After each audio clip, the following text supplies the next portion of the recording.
देश जहां इंडिया के साथ फजूल में पंगे लेने में लगा हुआ है, वहीं बांग्लादेश से अपने मुल्क के हिस्से नहीं संभाले जा रहे।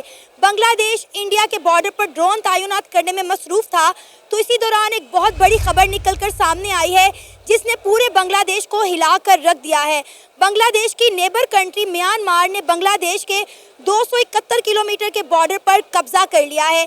जी हां, आप बिल्कुल ठीक सुन रहे हैं। जब बांग्लादेश इंडिया के साथ लड़ने में मसरूफ था, इसी दौरान बांग्लादेश के नेबर कंट्री ने बांग्लादेश की कमजोरी का फायदा उठाते हुए बांग्लादेश के 271 किलोमीटर के इलाके पर कब्जा कर लिया है। इसी मुद्दे पे आज हम बात करेंगे पाकिस्तान के अवाम से, तो ये चलिए हमारे साथ।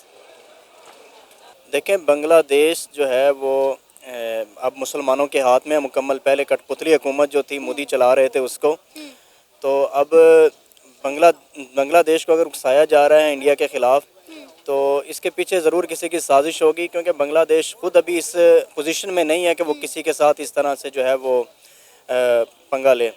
तो अभी देखें कि बर्मा और अराकान जो है, म्यांमार जो है, इसके अंदर भी मुस्लिम पॉपुलेशन ज़्यादा है। तो अब यहाँ से जब अफ़गानिस्तान से अमेरिका जाता है, तो यहाँ पे जो है इंडिया अपने जो है ताल्लुकात, पहले हम ये सोच रहे थे कि शायद तालिबान इनके साथ हाथ नहीं मिलाएंगे, लेकिन अब उन्होंने बहुत अच्छा जो है ना कोलैब कर लिया है। तो अब मुसलमानों की जो इस खित्ते में पावर है, उसमें जो है वो मोदी अभी उसको कहीं ना कहीं जो है ना उसको कंप्रोमाइज़ करना पड़ रहा है। तो यहाँ पे क्योंकि उसको ये मुसलमानों की उभरती हुई जो है पावर नज़र आ रही है, स्पेशली साउथ एशिया में और सेंट्रल एशिया के अंदर, तो इसी वजह से वो अपना नरम रवैया दिखा रहा है। तो बांग्लादेश की तरफ से मैं नहीं समझता कि पहल हुई होगी, बांग्लादेश को कोई ना कोई यूज़ कर रहा होगा। कौन कर सकता है सर? बांग्लादेश को कौन उकसा सकता है? हम पहले सारी उम्र 1971 के बाद ये सुनते आए कि जी बांग्लादेश को पाकिस्तान से अलग करने वाला इंडिया था, लेकिन आज हम ये बात कह रहे हैं कि बांग्लादेश को इंडिया के खिलाफ उकसाया जा रहा है। तो ये तीसरा मुल्क कौन होगा? फिर जाहिर है पाकिस्तान का ही नाम आएगा यहाँ पे। नहीं, पाकिस्तान देखें, सिनेरियो तो ये है कि जमात इस्लामी तीनों रीजन्स के अंदर है ना, बांग्लादेश में, पाकिस्तान में और इंडिया के अंदर, ठीक है, मेजॉरिटी के अंदर अच्छे इनकी जमात इस्लामी की पावर है। लेकिन ये सिर्फ पाकिस्तान के ऊपर आप बात नहीं कर सकते, हो सकता है चाइना की प्रॉक्सी बन के कर रहा हो वो। बिल्कुल। चाइना भी इसको यूज़ कर सकता है, चाइना के इंटरेस्ट भी हैं उसके अंदर वो, क्योंकि ऊपर वो जो उनका पूरा खिता है, भूटान है, नेपाल है, उसको सिक्योर करने के लिए, और फिर जो इनका एक्साइज चीन का मामला है, वो अपने इस बॉर्डर को सिक्योर करने के लिए हो सकता है बांग्लादेश को उन्होंने सपोर्ट किया हो चाइना ने। तो ये सिर्फ पाकिस्तान के बर्बाद नहीं, पाकिस्तान के तो अपने हालात अभी फ़िलहाल ऐसे नहीं है, क्योंकि हमारा जो मशरक़ी बॉर्डर है और मगरबी बॉर्डर दोनों जो इस वक्त डिस्टर्ब हैं। तो पाकिस्तान इस पोजीशन में नहीं है कि वो कहीं पे तीसरी जगह पे भी जाके टांग फंसा ले। तो सर, ये जो म्यांमार ने बांग्लादेश के 271 किलोमीटर के बॉर्डर पर कब्जा कर लिया है, आप इस पर क्या राय रखते हैं कि जब तक इंडिया की ने सपोर्ट थी, किसी ने इनको मैली आंख से नहीं देखा, लेकिन जैसे इन्होंने इंडिया के साथ अपने ताल्लुकात ख़राब किए हैं, आप देखें उनके बॉर्डर पर कब्जा होना शुरू हो गया है। नहीं, म्यांमार भी असल में इंडिया की, अगर वो उनकी हुकूमत जो है वो भी इंडिया की कठपुतली है। म्यांमार की जो मुसलमान है वो इस वक्त कमज़ोर हालत में है, वो अपनी पावर के अंदर नहीं है। तो म्यांमार को इंडिया सपोर्ट करता है, उसको उसके ऊपर वो जो है वो इन्वेस्ट करता है, उसको यूज़ करता है। पिछली दफ़ा भी आपने देखा कुछ साल पहले, जब ये हमारे बहुत बड़े इन्होंने कत्ले-आम किया म्यांमार के अंदर, और फिर लोगों को जो है वो कश्तियों पर निकलना पड़ा, जगह भी नहीं थी, लोगों के घर जलाए गए हज़ारों लाखों की तादाद में मुसलमानों के। तो म्यांमार के मुसलमान पॉपुलेशन उनकी ज़्यादा है, लेकिन वो पावर में नहीं है, क्योंकि उसको वहाँ की जो कठपुतली हुकूमत है, जिस तरह मोदी हसीना वाजिद को चला रहे थे, म्यांमार की पोजीशन तो इससे भी कमज़ोर है। तो म्यांमार तो टोटली वो जो है इंडिया के ऊपर जो है वो डिपेंडेंट है। तो यानी आप ये कहना चाह रहे हैं कि म्यांमार ने जो बांग्लादेश के 271 किलोमीटर के बॉर्डर पर कब्जा किया है, उसके पीछे इंडिया की सपोर्ट है? बिल्कुल इंडिया की सपोर्ट है। वहाँ की जो कठपुतली हुकूमतें हैं वो बांग्लादेश के जो ऊपर जो है वो अपनी मर्ज़ी से तो नहीं जा सकती। मोदी जो है, अब वो ज़ाहिर है मोदी ने हसीना वाजिद का जो है वो मामला, क्योंकि उसको बांग्लादेश सारा उसके हाथ से निकल गया है, अब वो कहीं ना कहीं उन्होंने टेंशन बना के रखनी है। तो यहाँ पे ये हो सकता है कि इंडिया ने उसको आगे किया हो। सर, आपको पता है कि इंडिया ने बांग्लादेश को जितने खाने पीने की चीज़ें एक्सपोर्ट की जाती थी उन पर पाबंदी आयद कर दी है। इसके साथ साथ इंडिया के अंदर जितने बांग्लादेशी रह रहे हैं गैर कानूनी तौर पर, उनके खिलाफ पिछले 3 दिनों से क्रैक डाउन किया जा रहा है, उनके आधार कार्ड चेक किए जा रहे हैं और एक एक बांग्लादेशी को चेक किया जा रहा है, और जो गैर कानूनी तौर पर रह रहा है उसे पकड़ कर इंडिया से बाहर निकाला जा रहा है। देखिए, बांग्लादेश की जो जियोपॉलिटिकल पोजीशन है वो बहुत कमज़ोर है, क्योंकि नीचे उसके म्यांमार है और ऊपर जो है वो नेपाल और भूटान है। और डायरेक्ट पाकिस्तान की या कि चाइना के साथ उसका रास्ता नहीं है। तो यहाँ पे इसके लिए ये यानी उसके पास पीछे समंदर का रास्ता बचता है, लेकिन समंदर की भी अच्छी अप्रोच नहीं है उनके पास। लेकिन ये है कि अगर इंडिया ये काम करता है तो इससे जो है वो मोदी की सोच और क्लियर होकर नज़र आएगी कि ये मुसलमानों के अगेंस्ट जो है वो किसी भी हद तक जा सकता है, कि अगर आपकी मर्ज़ी की हसीना वाजिद कठपुतली हुकूमत वहाँ पे नहीं चल सकी तो आप मुसलमानों को बर्दाश्त करने के लिए तैयार ही नहीं है। तो अगर ये देखें इसके दोनों फ़ायदे हो सकते हैं। एक तो वो मजबूरी का फ़ायदा उठा रहा है कि बांग्लादेश इस वक्त कमज़ोर पोजीशन के अंदर है, लेकिन इससे दूसरे रास्ते भी खुल सकते हैं। हो सकता है चाइना जैसे दूसरे ममालिक जो हैं वो बांग्लादेश की सपोर्ट के लिए, उनसे बिजनेस के लिए खुल के सामने आ जाएं। सर पाकिस्तान तो आ गया ना सामने, जैसे ही इंडिया ने कहा है कि हम खाने पीने की चीज़ें बांग्लादेश को एक्सपोर्ट नहीं करेंगे, तो उन्होंने कहा ठीक है भाई, नहीं करते ना करें, हम पाकिस्तान से मदद ले लेंगे। पाकिस्तान मैदान में आ गया, पाकिस्तान उन्हें खाने पीने की चीज़ें एक्सपोर्ट करना शुरू हो गया है। बिल्कुल ऐसा ही है। वो इस वक्त जो है उसकी लोकेशन का फ़ायदा उठा रहा है इंडिया, मगर ना इसकी हालत अफ़गानिस्तान के अंदर देखें, ये फ़ौरन उनके घुटने पड़ गया। अच्छा, जैसे ही अमेरिका का इनकलाब हुआ तो बेसिकली तालिबान को एक गुस्सा तो था इंडिया के ऊपर भी, क्योंकि इसने इन्वेस्टमेंट की हुई थी वहाँ पे अमेरिका के साथ, नेटो के साथ। लेकिन जैसे ही ये निकले हैं तो ये फ़ौरन दुनिया ने यही समझा था कि ये तालिबान के अगेंस्ट होगा, लेकिन मोदी ने अपनी आफियत इसी में समझी कि मैं तालिबान के पाँव पड़ जाऊँ। उसकी वजह ये थी कि अगर वो अफ़गानिस्तान के साथ दोस्ती नहीं करता तो वो सेंट्रल एशिया की अप्रोच उसके हाथ से निकल जानी थी। तो सेंट्रल एशिया जो कजाकिस्तान, उज़्बेकिस्तान और तुर्कमानिस्तान, वो ये सारा खिता है, अब सेंट्रल एशिया के ऊपर जो है वो बड़े अरसे से नज़र है पूरी दुनिया की। तो वो इंडिया ने यहाँ पे जब मुसलमान जब पावर में होते हैं ना तो मोदी की ज़रूरत नहीं होती कहीं पे भी काम करने की। अच्छा, अब वहाँ पे मुसलमानों को कमज़ोर हालत में देख के तो वो उसके ऊपर वो इस तरह के बैन कर रहा है, इस तरह के काम कर रहा है। और वहीं अफ़गानिस्तान के अंदर के मुसलमान जो है वो ताकत के अंदर आए हैं तो उनके पाँव पड़ गया। तो ये सऊदी अरेबिया के साथ बात करें, यूएई के साथ बात करें, वो भी तो मुस्लिम ममालिक हैं। ईरान, इराक की आप एग्जाम्पल ले लें, इंडिया के ताल्लुकात उनके साथ बड़े अच्छे हैं। पिछले साल हमने देखा कि यूएई के अंदर इतने बड़े हिंदू मंदिर का इफ्तिताह किया गया, नरेंद्र मोदी खुद उसका इफ्तिताह करके आए हैं। ये भी तो मुस्लिम ममालिक है, फिर इनकी तरफ इंडिया का झुकाव अच्छा क्यों है? देखें यही बात है ना, मुसलमान जहाँ पे इकॉनमी के अंदर पावर में हैं या मिलिट्री के अंदर जो पावर के अंदर हैं, तो वहाँ पे मोदी जैसे लोग जो हैं वो उनके पाँव पड़ने के लिए पड़ जाते हैं फ़ौरन। सऊदीया के अंदर भी इनका यही मामला है कि सऊदीया की इकॉनमी अच्छी है, दुबई की इकॉनमी अच्छी है, गल्फ़ की इकॉनमी अच्छी है। तो अब अफ़गानिस्तान थोड़ा सा पावर के अंदर है, इकॉनमी तो अच्छी नहीं थी उसकी, लेकिन उनके पास पावर थी। तो अब यहाँ पे मोदी फ़ौरन पाँव पड़ गया। अब यहाँ पे जो हमारे इनके खिते के मुसलमान हैं, जो खुद इंडिया के या म्यांमार के या भूटान के या इसके बांग्लादेश के मुसलमान हैं, इनकी अभी कमज़ोर पोजीशन की वजह से उसका फ़ायदा उठा रहा है। वगरना दुनिया के अंदर मुसलमान तो ओवरऑल जो हैं वो मजबूरी है सबकी, क्योंकि हमारे 60+ कंट्रीज़ हैं, इस्लामिक कंट्रीज़। लेकिन हमें किसी की सपोर्ट नहीं है, हमें तो ओआईसी की भी सपोर्ट नहीं है। अब आप ये देखें कि बाकी ममालिक में यूनिटी कितनी है और इस्लामी ममालिक में यूनिटी कितनी है, आपके सामने है। ये तो तोड़ा गया ना, ये तो पूरा एक जो ये दुनिया के अंदर ये कॉलोनीज़ का सिस्टम आया है, तब से ये इराक ईरान की वार अरब के अंदर उलझा के रखा इनको। मुसलमानों को एक पूरे प्लान के साथ तोड़ा गया है कि ये कभी भी इकट्ठे ना हो सकें।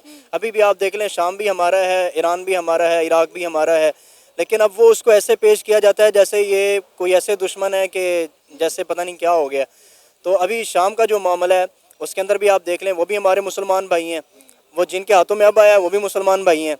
तो ये पूरा एक क्रिएट किया गया, पूरा माहौल बनाया गया। उससे पहले अगर वो सदाम को तोड़ा, उन्होंने गद्दाफ़ी को तोड़ा, और ये सारी जो खिते के अंदर डिस्टर्बेंस पैदा किए, ये बेसिकली तो इनके इंटरेस्ट जो थे वो सेंट्रल एशिया के अंदर थे कि वो यहाँ के अप्रोच चाहते थे, यहाँ पे आना चाहते थे। लेकिन जब उन्होंने देखा कि हालात वो ये इसी तरीके से वो काम करते हैं कि कठपुतली हुकूमतें बनाएं और दुनिया के ममालिक जो हैं उनके अंदर अपनी मर्ज़ी के हुकूमतें लेकर आएँ जिनसे वो अपनी मर्ज़ी का ऑर्डर जो है वो पूरे करवा सकें। तो मुसलमान जो हैं ओवरऑल किसी खिते के अंदर अगर कमज़ोर हैं तो उनको भी ये सोचना चाहिए, और बल्कि ओआईसी जो है हमारी उसको बहुत ज़्यादा मुतहर्रक होना चाहिए कि मुसलमान मुल्कों का एक इत्तेहाद ऐसा बने कि जहाँ पे हम कम से कम अपना ऐसा ब्लॉक बना सकें कि जब हमारे पर मुश्किल वक्त आए तो हमारी तिजारत चल सके, हमारे सियासी मामला जो हैं वो, हमारे फ़ॉरेन अफेयर्स जो हैं वो बहुत अच्छे तरीके से चलते रहें। मेरा ख्याल है अगर ये यूनिटी एक बना लेंगे तो पूरी दुनिया की कमज़ोरी बन जाएंगे, क्योंकि हम पूरी दुनिया का सेकंड लार्जेस्ट रिलीजन है वो इस्लाम है, ठीक है, जिसकी 2 अरब से ज़्यादा आबादी है हमारी पूरी दुनिया के अंदर, 60 से ज़्यादा कंट्रीज़ हम रखते हैं। तो ये अगर हम एक पावर बनते हैं तो ये पूरी दुनिया की एक मजबूरी बन जाएगी, और ये मजबूरी अभी भी है। अगर रशिया का इंटरेस्ट है या अमेरिका का इंटरेस्ट है और चाइना का इंटरेस्ट है मुस्लिम कंट्रीज़ के साथ, वो हमारी पॉपुलेशन की वजह से है। अच्छा। तो हमें इस चीज़ को मद्देनज़र रखते हुए हमारे जो हुक्मरान हैं उनको सोचना चाहिए कि हम इसका फ़ायदा उठाएं, 60 मुल्कों का एक ऐसा इत्तेहाद बनाएं जो जब हम इत्तेहाद बनाएंगे तो हम पूरी दुनिया की एक मजबूरी बन जाएंगे। तो ये नहीं होगा कि किसी जगह पे मुसलमान कमज़ोर होगा तो उसके ऊपर कोई भी वो चढ़ दौड़ेगा। सर, आपको लगता है कि इस वक्त बांग्लादेश जो इंडिया को आंखें दिखा रहा है, इंडिया के बॉर्डर पे जो है ड्रोन तैनात कर रहा है, आपको लगता है कि ये इंडिया के साथ जंग लड़ने की कैपेबिलिटी रखता है? देखिए, मुसलमान जो है ना वो जंग जो करता है वो ईमान के ऊपर करता है, असले के ऊपर तो नहीं करता। दूसरी बात यह है कि उसको पूरा हक है अपने दिफा का और अपने सरहदों की हिफाजत का।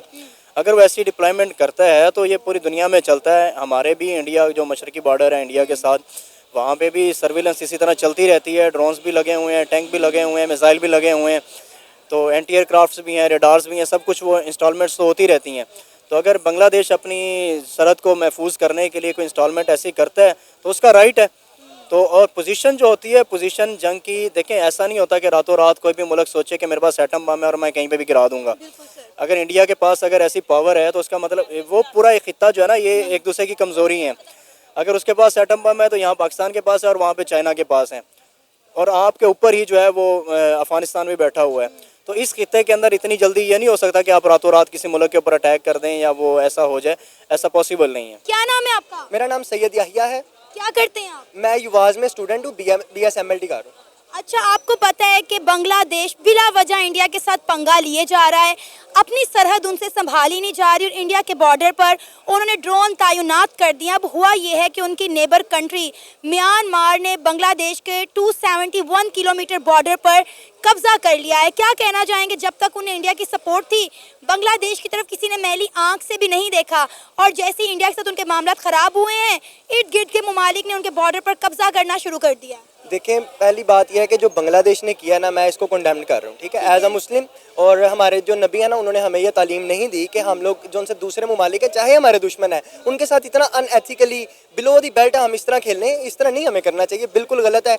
और अब जहाँ तक बात रही इंडिया के रिएक्शन की, ये जो है ये बांग्लादेश और इवन हम सब यही एक्सपेक्ट कर रहे थे कि बांग्लादेश के साथ अब यही कुछ होगा, और अब उन्होंने इंडिया ने किया है। अब जहाँ तक बात रही म्यांमार की, अब म्यांमार जो है ना वो अपनी जो सरहद है वो शेयर कर रहा है। अब म्यांमार जो है वो बांग्लादेश के ऊपर ना चाहते हुए भी हमला करेगा, क्योंकि जब आपके घर के अंदर हालात जो उनसे ठीक नहीं ना होते, तो जो बाहर के दुश्मन होते हैं ना, वो खाम भी जो उनसे ना हमला करके कब्जा करने की कोशिश करते हैं। बिल्ली भी शेर बन जाती है। बिल्ली भी शेर बन जाती है, एग्जैक्टली। वो बिल्कुल ऐसे ही आप बिल्कुल फारिग हो जाते हैं अनएथिकली तौर पे। उन्होंने बहुत गलत किया है, मैं इसको कंडेम करता हूँ। हालांकि म्यांमार की हम बात करें तो कोई बहुत बड़ी कंट्री नहीं है, एक छोटा सा मुल्क है, और आप उसकी जुर्रत चेक करें कि उसने बांग्लादेश को कमज़ोर पाया, देखा कि इनकी इकॉनमी खसारे में जा रही है, हर जगह से इनको घाटा और इंडिया के साथ ताल्लुकात ख़राब है, तो उन्होंने मौके पे चौका मार दिया, 271 किलोमीटर के बॉर्डर पर कब्जा कर लिया।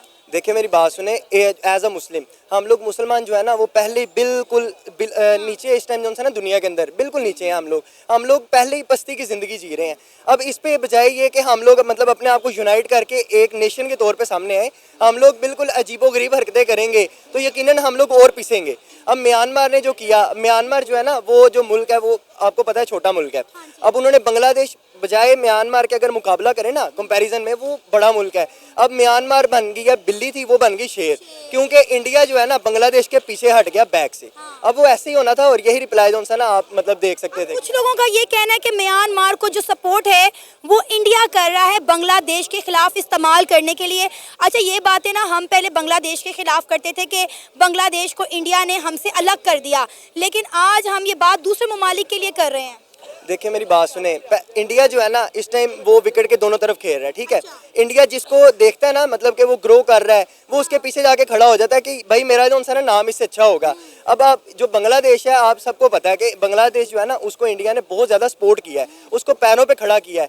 अब बांग्लादेश बजाय इंडिया का शुक्र अदा करने के, शुक्रिया अदा करने के, और वो ऐसी हरकतें कर रहा है। और फिर अब म्यांमार है, अब देखें ना इंडिया और म्यांमार और बांग्लादेश का बॉर्डर है, बिल्कुल मतलब साथ साथ है। अब बांग्लादेश को जो उनसे सबक सिखाने के लिए इंडिया कुछ ना कुछ तो करेगा। अब वो बिलो द बेल्ट हरकतें करेगा ऐसी, और बैक फुट पे जाके खेलेगा। अब उन्होंने सहारा लिया म्यांमार का, और इस तरह उन्होंने हमला कर दिया बांग्लादेश पे। आपको लगता है कि बांग्लादेश की इतनी अहमियत, इतनी जुर्रत उनमें इतनी है, उनकी औकात है कि वो इंडिया के साथ लड़ सकें? बिल्कुल जी, देखें बांग्लादेश जो है ना, आप अगर मतलब पाकिस्तान के साथ मतलब कंपैरिजन करें ना, आप चले जाए 1970s के अंदर, तो बांग्लादेश मशरिक़ पाकिस्तान वो बिल्कुल एक मतलब बिल्कुल बिलो द लेवल था, मुल्क था, वहाँ पे इतनी तरक्की नहीं थी। अब वो अलहदा हुआ, उन्होंने कहा जी हम खुद कुछ करेंगे। अब खुद कुछ करके कुछ बनना था, जहाँ पे उन्होंने कुछ ना कुछ मतलब हासिल करना था, वहाँ पे जाके वो ऐसी हरकतें कर रहे हैं, तो मतलब फिर तो वो पीछे ही जाएंगे ना स्टोन एजेस की तरफ, वो मतलब आगे नहीं जा सकते। वो बिल्कुल सर ऐसा ही आप देखें ना, पहले तो इंडिया की सरकार मैदान में आई कि हमने जो है बांग्लादेशियों को सबक सिखाना है, और अब आपको पता है कि इंडिया की जो ऑटोमोबाइल है कंपनीज हैं वो भी मैदान में आ गई। उन्होंने कहा जी हम अपने ऑटो पार्ट 1 महीने तक जो है वो बांग्लादेश को एक्सपोर्ट नहीं करेंगे। देखें मेरी बात सुने, आप बीइंग ऑटोमोबाइल इंडस्ट्री ना बात देखें, आप ये देखें कि इंडिया वाले जो है ना वो अपनी नेशन से बहुत ज़्यादा मोहब्बत करते हैं, ठीक है। अब वो मोहब्बत करते हैं तो उन्होंने मतलब जो बांग्लादेश ने अब उनके साथ किया है, अब वो जो ग्राउंड लेवल है ना, जो हम जैसे लोग हैं वहाँ पे, वो भी यकीनन ऐसा रिएक्ट करेंगे कि बांग्लादेश को पता लग जाएगा कि मतलब उन्होंने गलत किया, ठीक है। बांग्लादेश कैसे भूल गया कि 1971 में यही इंडियन आर्मी थी जिन्होंने अपनी जानों के नजराने दिए थे बांग्लादेश को बनाने के लिए। आपने देखा कि जो बानी थे शेख मुजीबुर रहमान, उनके पुतले के साथ बांग्लादेश के अंदर क्या किया गया, कैसे उनके सर के ऊपर चढ़ के वहाँ की जो यूथ है पेशाब कर रही थी, उन्हें जूतों का हार पहना रही थी और थोड़े उनके सर पे मार रही थी। हमने देखा 9 मई का वाक़या एक जो पाकिस्तान में हुआ, और एक 5 अगस्त 2024 हमने बांग्लादेश के अंदर देखा। देखिए मेरी बात सुने, आप जो है ना 9 मई को 5 अगस्त के साथ कंपेयर नहीं कर सकते, ठीक है। 9 मई जो है ना उसको मतलब उसके ऊपर आप हमें बात करने की इजाज़त नहीं है कि मतलब जो वो हुआ, जो जैसे भी हुआ, बेहतर यही है कि जो हमारे इदारे हैं ना वो इसकी तहकीकात करें, वो इसको चेक करें कि एक्चुअली हुआ क्या था, वो इसके ऊपर तहकीकात करेंगे, जुडिशियल कोई इंक्वायरी होगी, फिर ही मतलब हमें उसके लिए बोलना चाहिए। हम ऐसे नहीं बोल सकते बिल्कुल मतलब। और जहाँ अब बात आ गई 5 अगस्त की, जो बांग्लादेश के अंदर हुआ, जो इनकलाब आया या जिस तरह भी हुआ, वो मतलब अब जो यूथ थी वहाँ की वो एम्पावर हुई और उन्होंने जो है इनकलाब अपने सर के ऊपर लेके आने की कोशिश की। लेकिन इसके लिए जो उन्होंने रास्ता इख्तियार किया ना वो मतलब थोड़ा गलत था, अनएथिकल था। अब वो आपका जो बानी है, आप यहाँ पे आप ये गुमान कर सकते हैं कि कायदे आज़म के साथ मतलब हम ऐसी हरकत करें, हमें नहीं करनी चाहिए। एक इंसान जिसने इंग्लैंड से हमें आज़ादी लेकर दी, अब हम उसी के पुतले जलाएंगे, उनके ऊपर मतलब ऐसी हरकतें करेंगे, और ये जहालत है ना, जहालत है, मोरली और अनएथिकली बिल्कुल गलत है। बांग्लादेश ने क्या किया कि इंडिया का झंडा रोड पर लगा दिया और लोग जो है उसके ऊपर से गुजर गुजर के जा रहे थे पैर रख के। फिर इंडिया की तरफ से भी रिएक्शन आया, जब बांग्लादेश ने एक्शन किया तो इंडिया ने उसका रिएक्शन दिया। इंडिया ने भी उनके जो झंडा था बांग्लादेश का उसको रोड पे बिछा दिया और आवाम उसके ऊपर से गुजर के जा रही है। अब देखें दोनों परचमों की बेहुरमती हो रही है, चाहे वो इंडिया का हो या वो बांग्लादेश का हो। देखें हमारे जो नबी है ना वो बिल्कुल ऐसी तालीम हमें नहीं देते, ठीक है। अब जब हमारी गज़वात होती थी ना तो उनके अंदर हमें ये ताकीद की जाती थी सहाबा कराम को कि जो उनसे मतलब आपके साथ लड़ने आ रहे हैं ना, आपने हम उम्र लोगों से लड़ना है, जो आपके साथ मुकाबला करने आ रहे हैं, तलवारें निकाल रहे हैं, उनसे लड़ना है। और अगर उनमें बच्चे शामिल हैं, औरतें शामिल हैं, उनको आपने नुकसान नहीं पहुंचाना। इवन आपने दरख्त वगैरह इसको भी नहीं मतलब करना, क्योंकि ये एथिकली हमें इस चीज़ की इजाज़त नहीं देता। अब आप मतलब उनका झंडा जलाएंगे, उसको पैरों तले रोंदेंगे, तो यकीनन वो रिप्लाई आपको इसी अंदाज में देंगे ना। इस तरह आप देखें आपके परचम की भी बेहुरमती हो गई, ये तो बिल्कुल गलत हुआ ना। सर इंडिया ने बड़े सब्र और तहम्मुल का मुजाहिरा किया। इंडिया ने पहले सारे मामले को जो है डिप्लोमेटिकली हल करने की कोशिश की। उन्होंने अपने सरकारी अफसरान को भेजा कि भाई जाओ बांग्लादेश से बात करो, उन्हें समझाओ कि भाई अकल के नाखून लो। जब उन्हें अकल नहीं आई तब इंडिया की सरकार ने एक्शन लिया। अभी तक इंडियन आर्मी ने इनके खिलाफ कोई एक्शन नहीं लिया। देखें इंडिया जो है ना, अब मतलब मैं as a Pakistani, as a मुसलमान उसको जितना मर्जी बुरा भला कहूँ, लेकिन यहाँ पे उसने अपने बड़ेपन का मुजाहिरा किया है, उसने बड़े होने का सबूत पेश किया है कि बांग्लादेश को पहले समझाने की कोशिश की है कि आया वो समझ जाए, इस बात को ना करें। लेकिन बांग्लादेश बजाय समझने के वो और जो सा मतलब वो अपने आप को कर रहा है बढ़ा चढ़ा कर बयान, तो मतलब फिर आपके साथ यही कुछ होगा। फरामोश कौम है ना, भूल गई 1971 में इंडिया ने इनका कितना साथ दिया था। और मैं कहती हूँ पाकिस्तान को भी इनका साथ नहीं देना चाहिए। अब ये इंडिया को छोड़ के पाकिस्तान को देख रहे हैं, पाकिस्तान को वो वक्त नहीं भूलना चाहिए और बांग्लादेश का साथ नहीं देना चाहिए। देखें पाकिस्तान के साथ भी इन्होंने जो किया 1970 की आप अगर बात करें, मतलब हमारे परचम को इन्होंने तब भी जलाया था। हम तब अगर इस चीज़ को कंडेम कर देते ना तो आज शायद बांग्लादेश को समझ आती कि मैंने ऐसे नहीं करना, ये बिल्कुल गलत है, ठीक है। उन्होंने वहाँ पे आज़ादी हासिल कर ली हमसे, लेकिन वो इस चीज़ को भूल गए कि मतलब कि आगे जाके भी जो है ना उनको फेस करने पड़ सकते हैं ऐसे मसाइल। अब उन्होंने यकीनन वो करेंगे ऐसे face. I would say it's a bullshit decision of Bangladesh. If we talk about like India, their economy is on boom. The entrepreneurship and everything over there is like is skyrocketing, right? But if we talk about Bangladesh, there is already a recession going on in Bangladesh, right? So messing up with India won't be a good decision of Bangladesh, right? Talking about Myanmar, which already is under recession, like, and the army coup over there won't justify their economic conditions and everything, right? So I would say it's a bullshit decision of Bangladesh. लेकिन अब scene ये है कि India ने भी जो है इसके खिलाफ सख्त एक्शन लेना शुरू कर दिया। इंडिया ने जितनी भी फूड आइटम्स थी जो वो बांग्लादेश को एक्सपोर्ट करता था उनके ऊपर बैन लगा दिया। इवन के इंडिया की जो ऑटो पार्ट्स की कंपनी है उन्होंने बोला कि हम 1 महीने तक कोई भी जो पार्ट है वो बांग्लादेश को एक्सपोर्ट नहीं करेंगे, मतलब उन्हें उल्टा नुकसान। अब देखिए उनकी टेक्सटाइल इंडस्ट्री तबाह बर्बाद होकर रह गई। ये लोग चाहते थे कि शेख हसीना वाजिद की हुकूमत चली जाए, वो तो चली गई, लेकिन आज 4 महीने के गुजरने के बावजूद भी बांग्लादेश जो है वो है तजाजुम की आग में जल रहा है, इंडिया से लड़ रहा है। राइट देखें, if we talk about Bangladesh, ठीक है, वहाँ पर जो स्टूडेंट्स का रेवोल्यूशन आया, शेख हसीना वाजिद को उन्होंने आउट किया from power. It's a wise decision of population of the ground population of Bangladesh, right? But if we talk about India, which is a nuclear power, right? Messing up with India is not a good decision in the faith of economic conditions and everything for Bangladesh, right? देखें, if we talk about foreign policy, आपकी foreign policy इस तरह की होनी चाहिए that you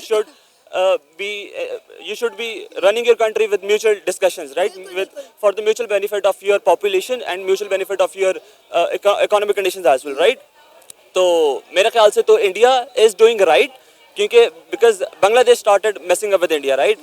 तो इसके according लेकिन if we talk about Bangladesh, देखें, अगर मैं आपको एक बात बताऊँ, पाकिस्तान में I knew some of my friends जिनकी फैसलाबाद के अंदर टेक्सटाइल की इंडस्ट्रीज हैं, फैक्ट्रीज हैं, everything, right? So they people are literally crying कि यार जो पहले बेनिफिट हमारे पास होता था कि यार जो चीज़ें, जो टेक्सटाइल हम एक्सपोर्ट करते थे, आज बांग्लादेश एक्सपोर्ट कर रहा है, राइट? तो बांग्लादेश को उसका फ़ायदा भी है, ठीक है, लेकिन ऑब्वियसली इट्स अ रेवोल्यूशन, ठीक है? रेवोल्यूशन कभी भी इजीली नहीं आता। You have to face a lot of back and forth with your population, with your economic conditions and everything.